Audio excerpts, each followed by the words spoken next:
ആ മോളെ, ഇന്നലെ തിന്നാനും കുടിക്കാനും ഒക്കെ വലിയ ബുദ്ധിമുട്ടായിരുന്നല്ലോ. ഇതങ്ങോട്ട് കുടിച്ചേ. പിടിക്കേ പിടിക്കേ. ആ സംഭവം അറിഞ്ഞതിന് ശേഷം ഞാൻ നന്നായിട്ട് ആഹാരം കഴിച്ചല്ലോ മുത്തശ്ശി. എന്നാലും അതിനു മുമ്പ് പട്ടിണിയായിരുന്നല്ലോ. കുടിക്കേ കുടിക്കേ.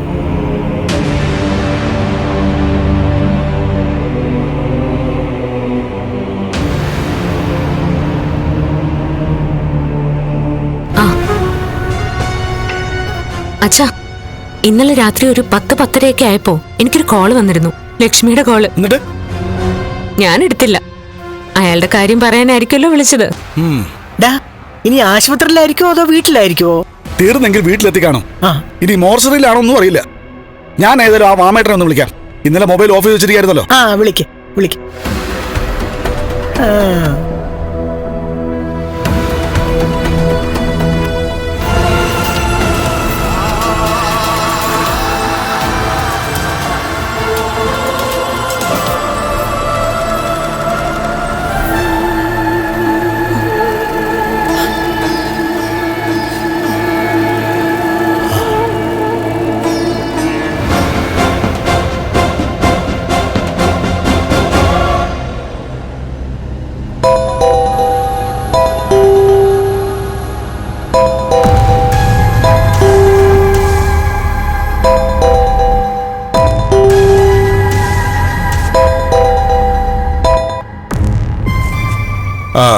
പ്രതാപ,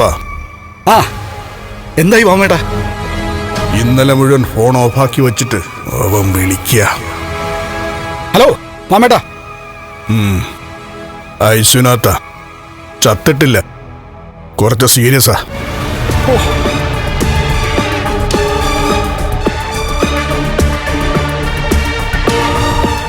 എന്നാ കൂടുതൽ സംസാരിക്കട്ടാ. ഏത് ആശുപത്രിയില്ല? ഞാൻ അങ്ങോട്ട് വരാം. ഉറപ്പായിട്ടും വരണം. ഇവിടെ RSM ഹോസ്പിറ്റലിൽ അഡ്മിറ്റ് ചെയ്തിരിക്കുന്നേ. ശരി മാമേട്ടാ, ഞാൻ മോളെ കൂട്ടിട്ട് ദേ അങ്ങെത്തി. ശരി.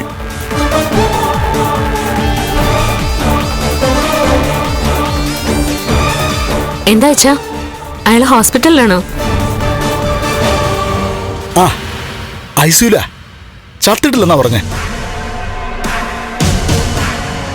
അയ്യോ, അത് വലിയ കഷ്ടമായി പോയല്ലോ. സീരിയസ് ആമേ, രക്ഷപ്പെടാനുള്ള സാധ്യതയൊന്നുമില്ല. അത്രയെങ്കിലും ആയല്ലോ അച്ഛാ. അവിടെ ലക്ഷ്മി ഉണ്ടോ? അതിനെ പറ്റിയൊന്നും ഞാൻ ചോദിച്ചില്ല. അതെന്തിനാ ചോദിക്കുന്നേ? അവളവിടെ കാണുമല്ലോ, കരഞ്ഞ കലങ്ങിയ കണ്ണുകളുമായിട്ട്. മോള് കാണാൻ ആഗ്രഹിച്ചു അത് തന്നെയാണല്ലോ. പോയി കാണ്, മനസ്സ് നിറയെ കാണ്. എങ്കിൽ നമുക്ക് പോയിട്ട് മോളെ. ചിലപ്പോ നമുക്ക് ഭാഗ്യമുണ്ടെങ്കിലേ ഐസിയുനകത്ത് നിന്ന് വെള്ള പൊതച്ച് അവന്റെ ശരീരം സ്ട്രക്ചറിൽ കിടത്തിക്കൊണ്ടുവരുന്ന കാഴ്ച നമുക്ക് കാണാൻ പറ്റിയ.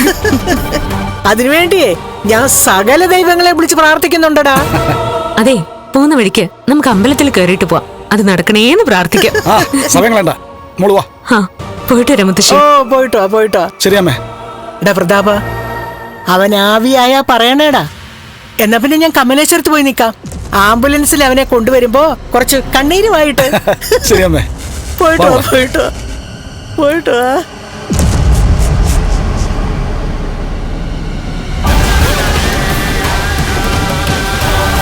കാലൊടിഞ്ഞവന്റെ ഇപ്പൊ കൈ ഒടിഞ്ഞു കാണും അല്ലേ അച്ഛാ? കൈയും കാലും മാത്രമല്ല മോളെ, ശരീരം ആസകലം ചതഞ്ഞു പോയി കാണും.